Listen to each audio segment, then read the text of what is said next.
Hello, we're in Advanced Algebra 2. We're still working on this third learning target about quadratic functions, talking about different forms and everything like that.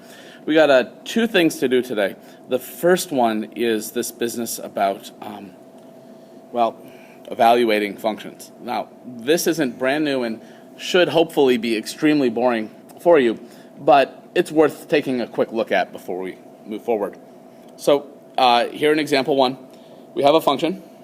And we haven't yet looked at it in this format in this class, but it's f of x equals 5x squared plus 8x minus 7. We're supposed to evaluate f of negative 3.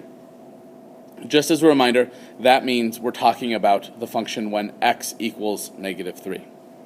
So to do that, go ahead and substitute negative 3 in for x everywhere.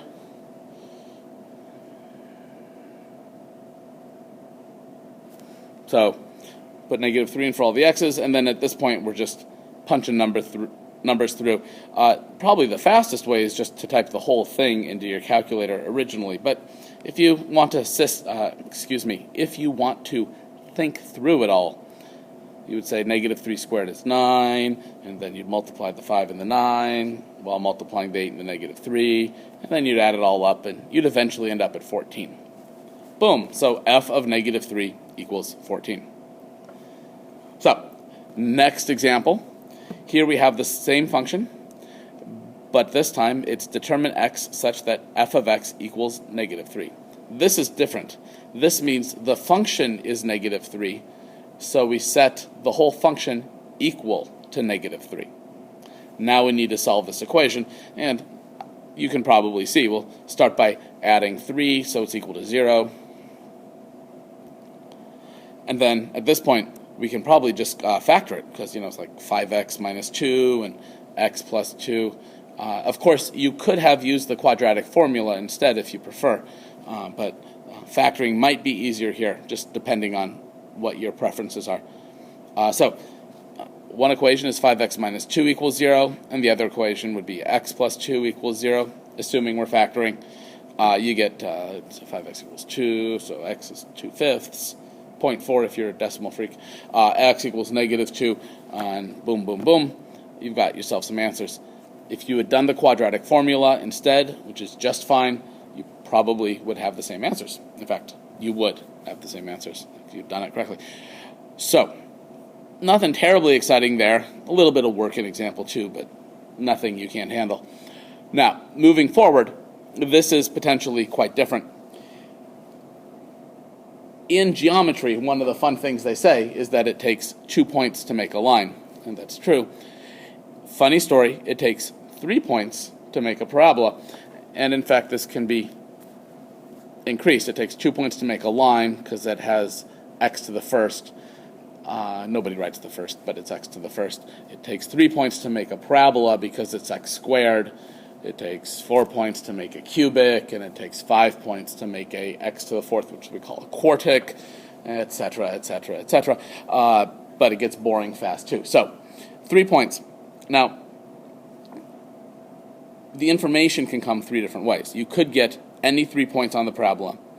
You could get the x-intercepts and just any other point.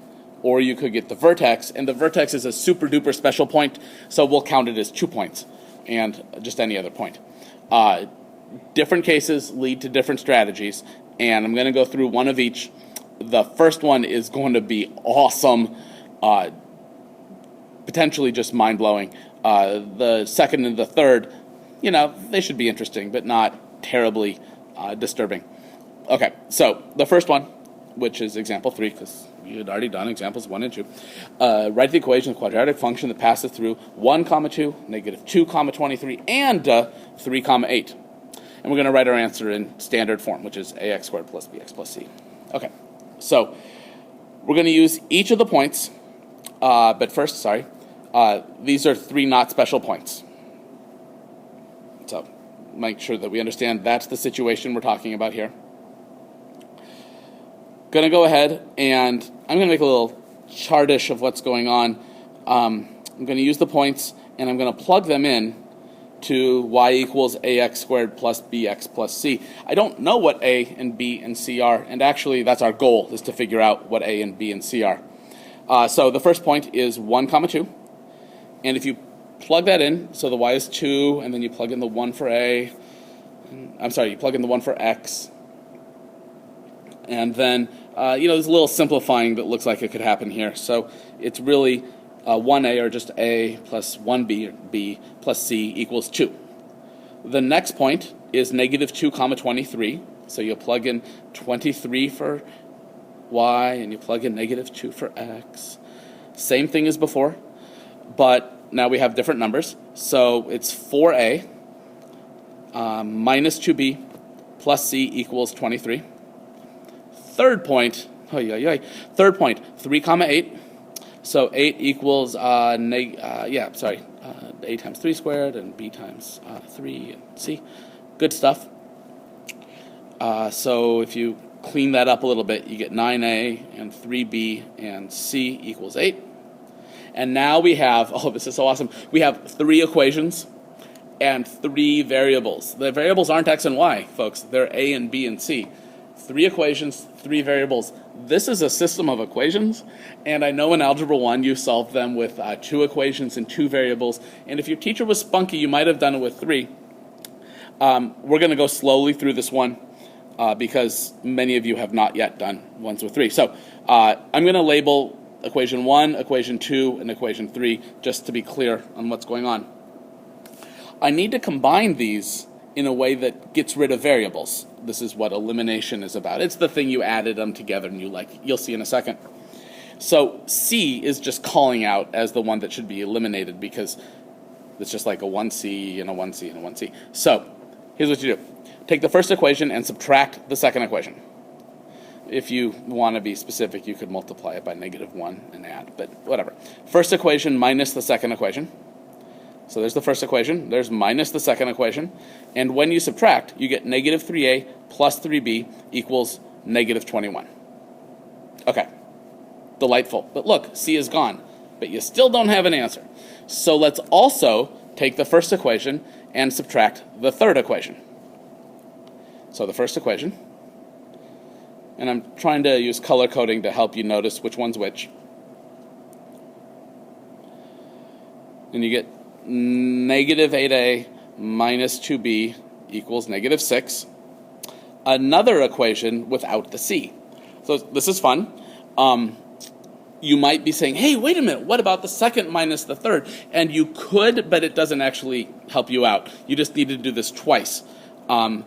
And if you're barely holding on at all, you can always do the first minus the second and the first minus the third. Always, always, always. Okay. Now, 2 new equations. So I'll call that one equation 4, and the one over on the right, equation 5.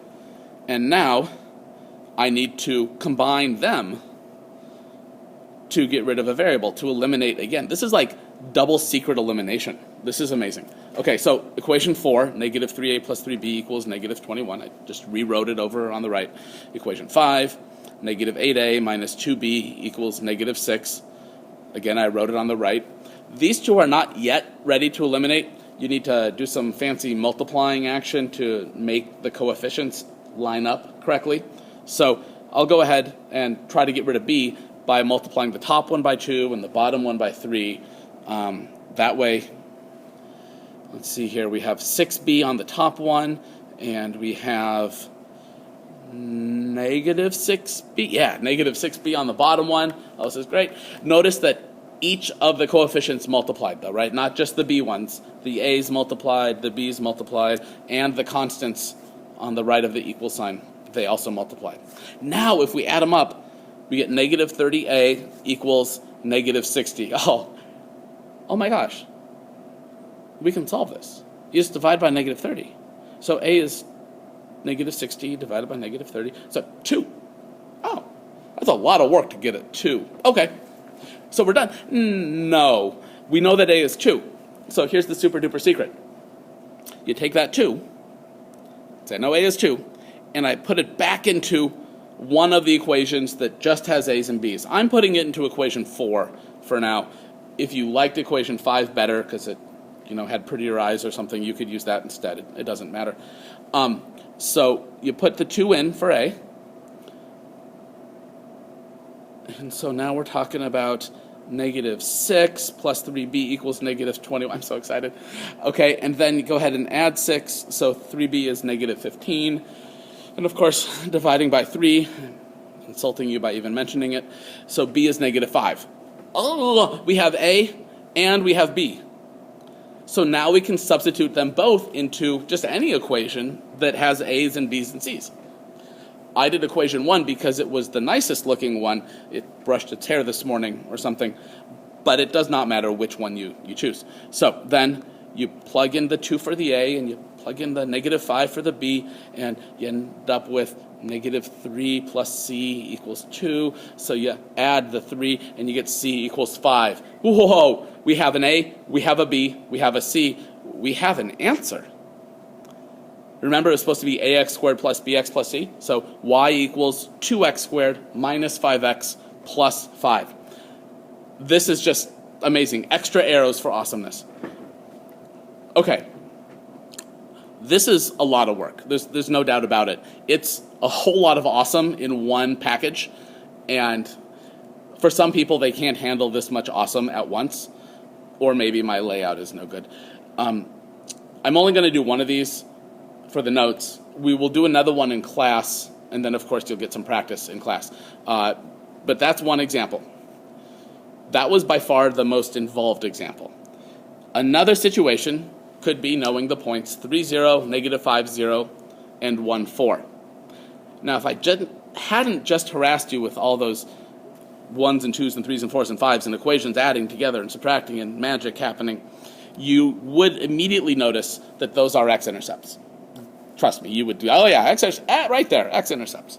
So I want to make sure we understand this is the case. Remember there were some bulleted cases before on the other side of the sheet. This is the case where you have 2 x-intercepts.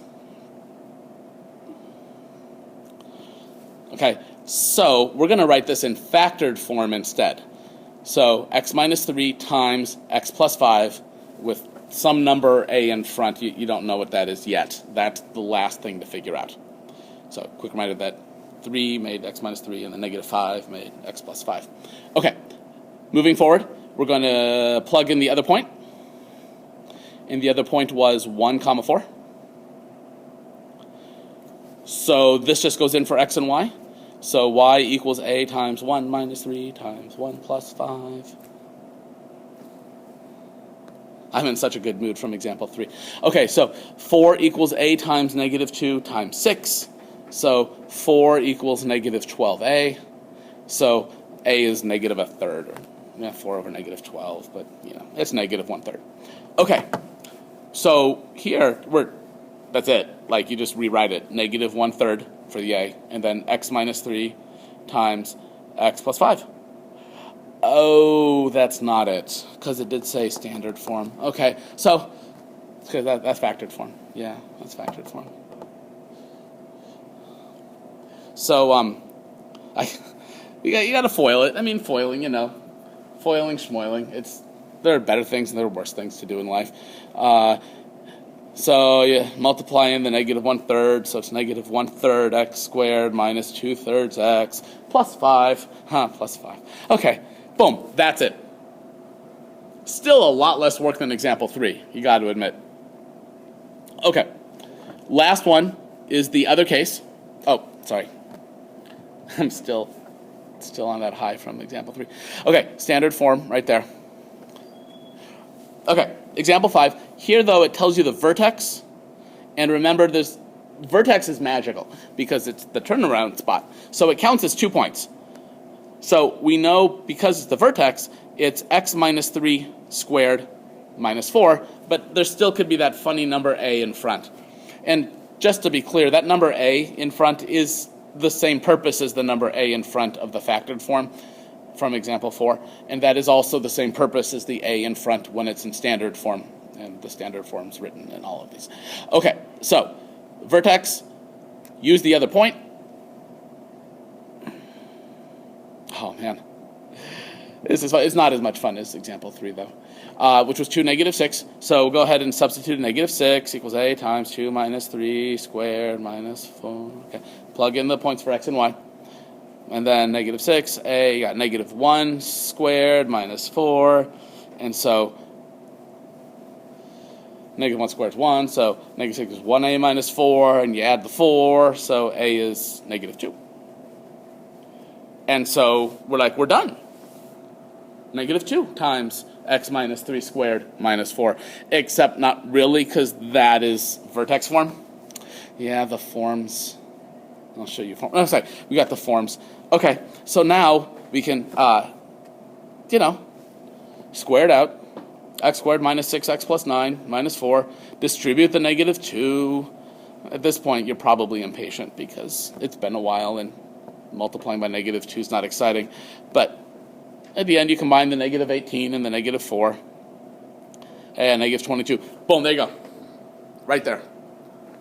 And it saddens me greatly to say this, but that's it. Example 3, example 4, example 5. One of each of the cases that does not make any of them easy. You will probably be less frightened by example 4 and example 5. But example 3, man, that's good stuff. Yeah. So your assignment will be a worksheet too, but you don't have it yet. Thanks for watching, and please let me know if you have any questions.